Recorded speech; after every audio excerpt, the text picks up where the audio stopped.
Bonjour, je vous retrouve aujourd'hui avec un nouveau tuto vidéo pour Shoe and Flower. Alors aujourd'hui, je vais scraper, vous voyez sur le visuel, cette jeune fille.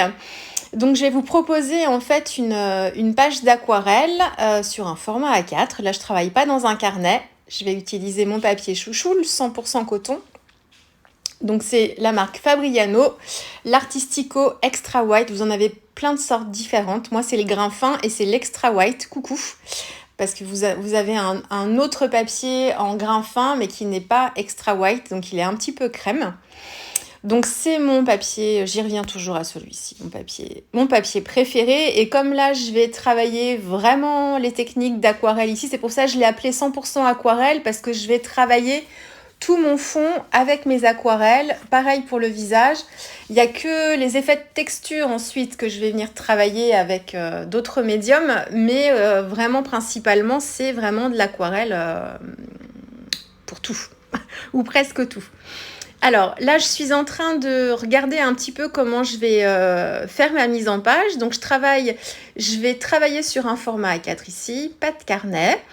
Et puis, je veux avoir la place de travailler à la fois mon fond et la chevelure. Enfin, voilà, donc je travaille vraiment sur un grand format. Je veux me faire des réserves de blanc, en fait, tout autour pour me créer un cadre. Voilà, pour pouvoir après aérer un petit peu ma scène une fois que je l'aurai terminée. Donc du masking tape, tout simplement tout autour. Je travaille directement sur le bloc parce qu'il est encollé sur les 4 côtés et du coup ça me permet de tendre mon papier sans avoir besoin de le fixer sur autre chose. C'est fait pour ça aussi. Et j'ai positionné donc mon tampon. Si vous avez peur de rater votre tamponnage, vous pouvez là par contre travailler sur une feuille volante et puis utiliser votre plateforme à tamponnage pour pouvoir faire votre tampon et retamponner si vous aviez besoin. Là, ça s'est plutôt bien passé ici. Et alors là, ce que j'ai fait aussi, c'est que j'ai continué un petit peu le dessin du motif, alors très très simplement, en prolongeant un petit peu le cou et en dessinant, en suggérant un petit peu le creux de l'épaule. Et puis j'ai travaillé aussi la chevelure. Alors encore une fois, je vais vous mettre en incrustation vidéo, j'ai fait un autre visage comme ça de profil, de Shoe and Flower. Une page qui... Alors on est dans la même atmosphère un petit peu. Alors la page n'était pas tout à fait pareille. Et j'avais fait déjà une chevelure avec une épaisseur sur le dessus. Elle avait vraiment beaucoup de volume. Et j'avais mis des fleurs après par-dessus, ça, si vous voulez aller voir. Donc là encore, hein, elle a un bon bombé sur le côté. Mais voilà, je voulais vraiment avoir la place aussi de travailler dessus. Donc j'ai juste fait un petit trait au crayon de bois pour délimiter en fait l'espace de ma jeune fille et pour me permettre de travailler mon fond aussi ensuite plus facilement. Donc voilà, la première étape, le tamponnage, crayonner au crayon de bois pour redéfinir un petit peu les formes qui ne sont pas sur le tampon.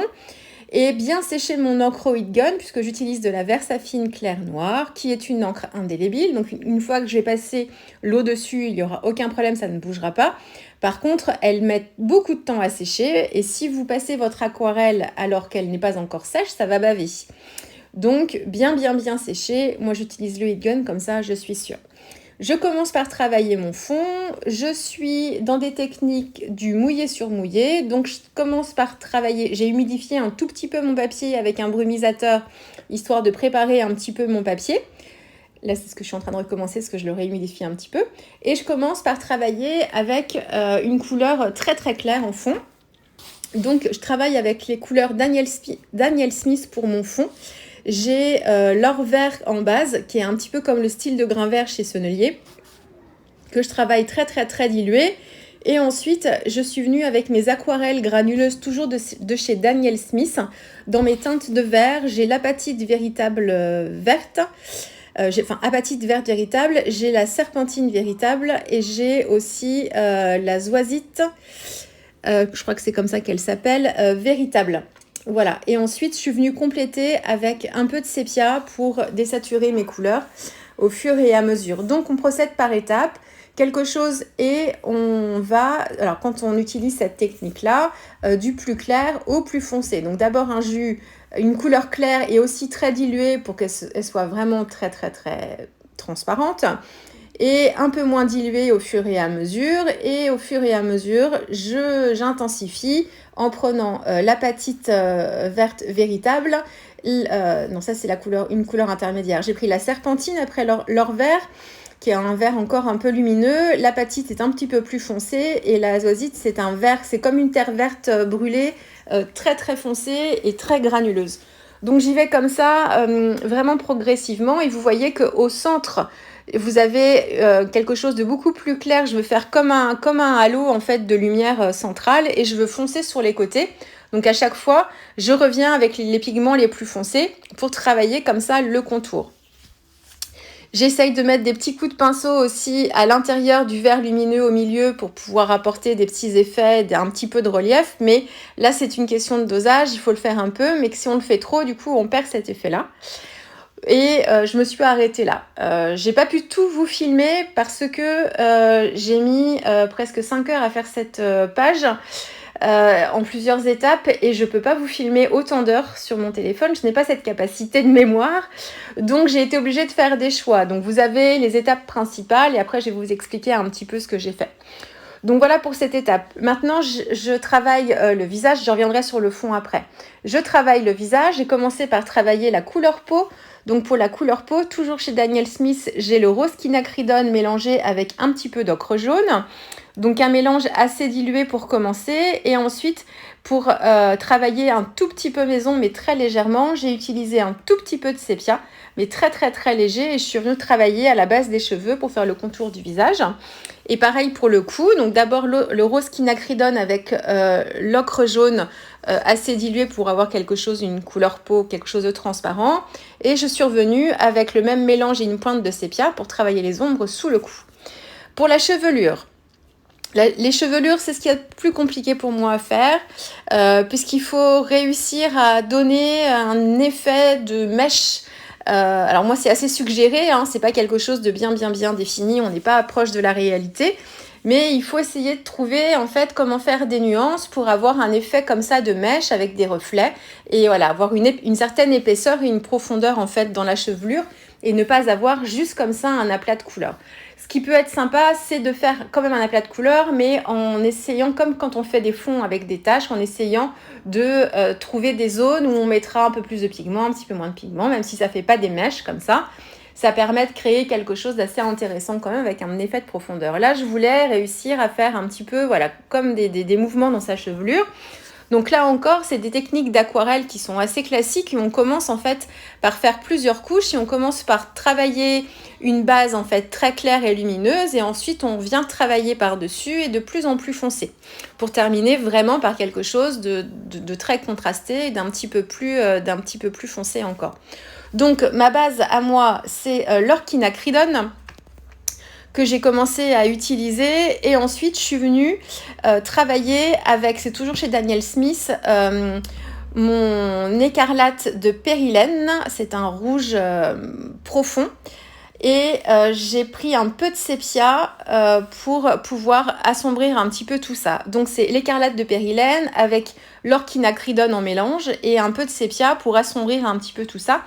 Mais en faisant en fait le côté sombre, c'est au fur et à mesure. Mon mélange au début est très orangé, proche de l'or quinacridone. Je rajoute de plus en plus du rouge, et je mets ensuite un petit peu de sépia pour travailler les ombres et avoir cette chevelure rousse flamboyante.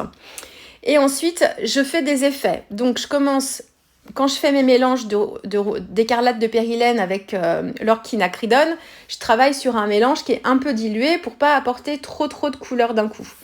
Et je viens faire comme ça des petites vagues en partant de la base des cheveux, de l'implantation des cheveux sur le haut de sa tête, et en faisant faire des petites ondulations. Je m'aide aussi du motif du tampon qui est suggéré tout en haut, voilà, pour travailler un petit peu mes mèches comme ça. Donc, je fais un premier passage, j'essuie mon pinceau, je le rince, je l'essuie bien sur un chiffon, et ensuite je viens ouvrir un petit peu, je viens faire des ouvertures de blanc en fait sur le fond de mon papier, c'est-à-dire que je prends mon pinceau et je viens le passer sur mon aquarelle encore humide avec les pigments pour venir retirer des pigments et ouvrir en fait des blancs. Donc, c'est pas blanc parce que du coup j'ai des couches en dessous, mais ça va venir révéler en fait la première couche que j'ai mise en dessous, et ça vient me créer comme ça des effets de lumière et des effets de contraste. Et ça, je le fais comme ça au fur et à mesure. Donc je travaille comme ça, mon papier est encore humide, il y a un moment où il va être sec, et là je vais revenir travailler sur une deuxième couche, une troisième couche, de plus en plus foncée, mais en essayant de ne pas tout recouvrir non plus. Au niveau de la mèche de cheveux, celle qui est proche du visage, je l'ai faite volontairement un peu plus sombre pour qu'elle se détache, en fait, que là encore, pour travailler les volumes, qu'elle se détache du visage, qu'on ait vraiment un effet de mèche comme ça, et qu'on ne soit pas vraiment au premier plan partout. Et c'est la même chose pour l'autre côté, donc très très foncé sur le contour du visage, et un petit peu plus clair quand même vers l'extérieur, là où il y a le halo de lumière aussi avec mon fond, pour travailler encore une fois la luminosité, les contrastes. Une fois que j'ai fait ça, j'aurais pu travailler encore dans l'humide et saupoudrer. J'ai utilisé des Magical. Donc c'est le set Glitzy Gold. J'ai utilisé la Gold et la Copper. Et j'ai saupoudré en fait sur ma chevelure qui était déjà sèche. C'est pas un problème. Si ça avait été mouillé, ça aurait été plus rapide parce que les petits pigments se seraient diffusés tout de suite. Mais je les ai appliqués, donc ma chevelure était sèche. Et si vous faites ça sans rien faire d'autre, les pigments sont volatiles à ce moment-là, ils sont tout secs. Pour pouvoir les fixer, il faut un tout petit peu d'eau quand même. Donc j'ai pris mon brumisateur de très très haut, j'ai fait un léger pchit pour pouvoir apporter un tout petit peu d'eau et activer le fixatif qui se trouve dans les pigments Magical. Dans les petits pots de Magical, vous avez des pigments et un fixatif.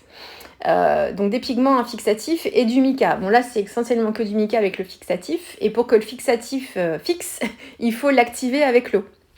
Donc voilà, donc j'ai fait comme ça un léger, mais vraiment de très très haut, parce que je voulais pas qu'on aquarelle, je voulais pas créer des trop grosses gouttes et créer des taches en fait dans mon aquarelle, donc de très très haut pour fixer tout ça.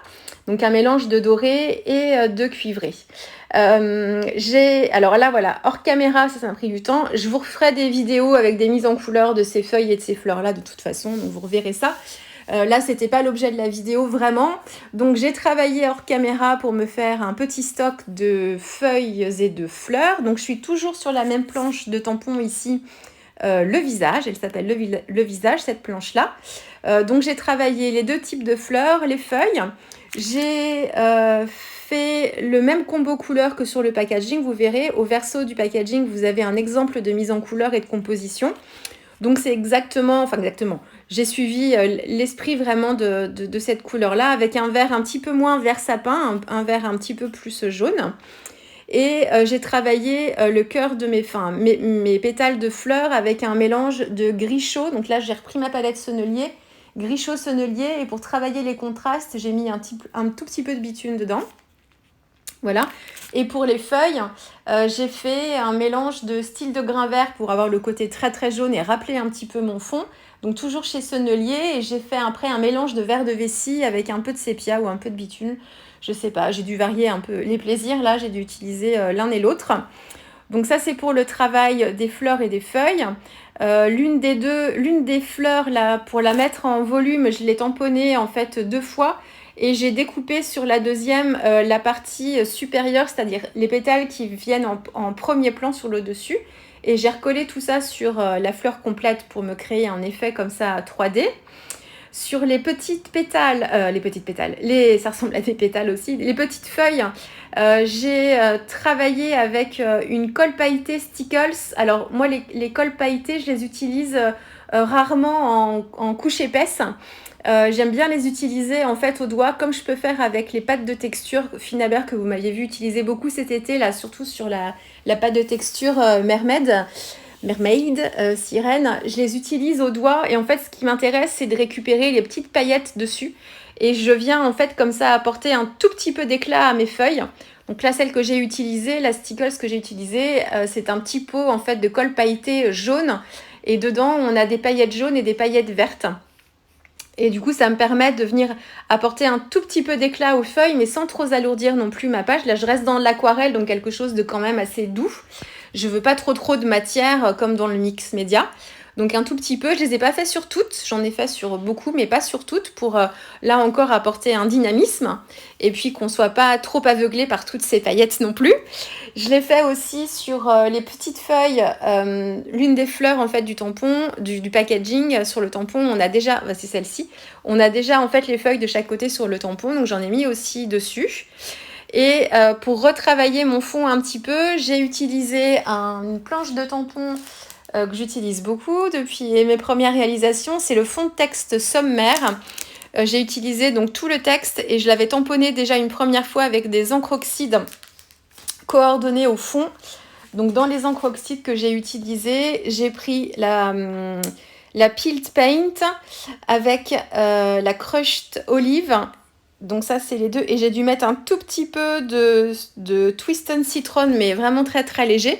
Donc j'ai tamponné comme ça mon fond avec ces encres là, et ensuite avec un pochoir de cette collection aussi. Le pochoir il s'appelle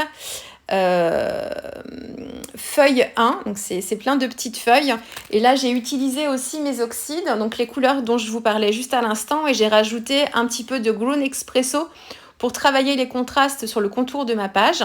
Mais autrement, c'est un mélange des deux autres encres. J'ai pas utilisé le citrus ici. Et puis pour toujours de la texture, donc je suis venue en ton sur ton avec le tampon texte, comme je vous disais. Ensuite, j'ai travaillé avec un ton au-dessus, avec une encre Versafine claire marron. Ça doit être celle qui s'appelle Feuille Leaves, je crois. Il y en a une noisette un petit peu plus foncée, peu importe, une encre marron. Donc je suis venue travailler comme ça sur le côté de ma page.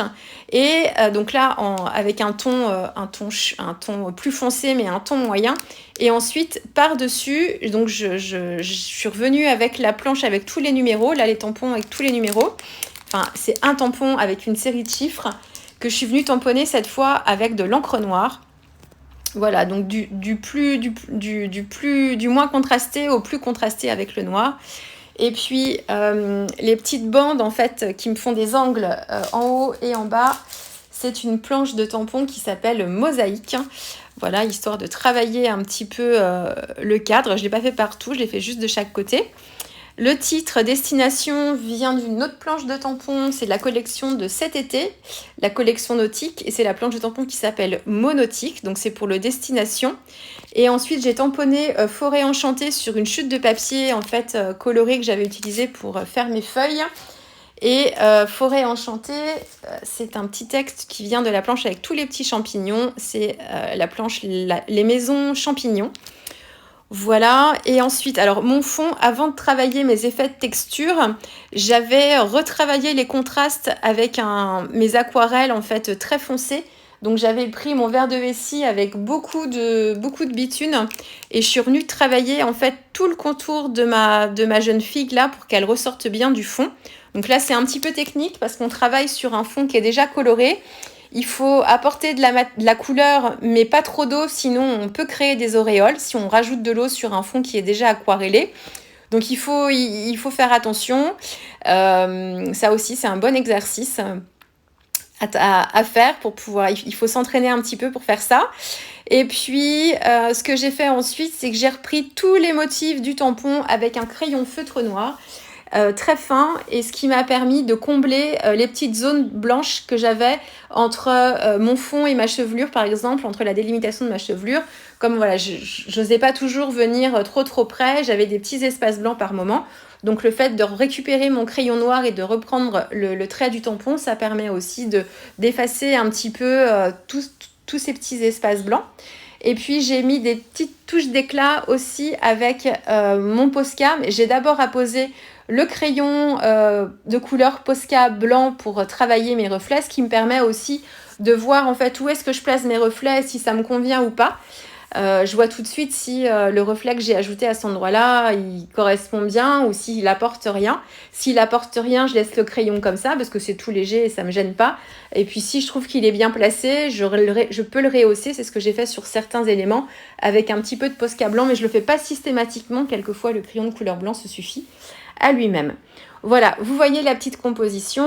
Et puis, j'ai terminé en fait ma page. Donc, en enlevant le masking tape, j'ai mis un trait de crayon noir pour faire tout le contour, pour faire la délimitation et pour qu'on ait une meilleure finition aussi de ma page d'aquarelle et qu'on ait une meilleure délimitation entre le blanc de mon papier et la partie colorée.